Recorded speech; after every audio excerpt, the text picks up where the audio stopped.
नमस्कार मंडळी, श्री स्वामी समर्थ.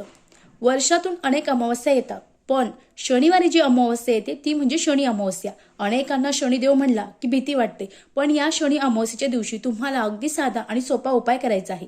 आता उपाय कोणता आपण ते बघू. बघा मंडळी, अनेकांना जीवनामध्ये अनेक अडचणी असतात, संकट असतात, अनेक गोष्टी, अनेक उपाय आपण करतो, पूजा अर्चा करतो, पण तरी देखील आपल्याला रिझल्ट भेटत नाही. असं का? तर आपल्याला पितृदोष आहे. मग पितृदोष दूर करण्यासाठी येत्या अमावस्येला आपल्याला एका ठिकाणी एक झाड लावायचं आहे. ते कोणतं झाड लावायचं ते सांगते, ऐका.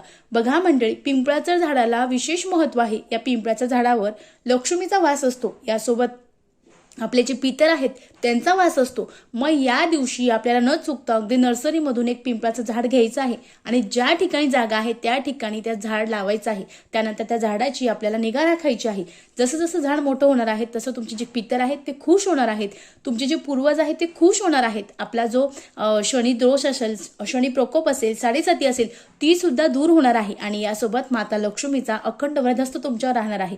मग अनेक समस्यातून फक्त एक उपाय जर तुम्ही केला आणि या दिवशी जर पिंपळाचं झाड लावलं तर निश्चित तुम्हाला फरक दिसणार आहे. अतिशय साधा पण अतिशय प्रभावी उपाय आहे, निश्चित करावा. श्री स्वामी समर्थ. धन्यवाद.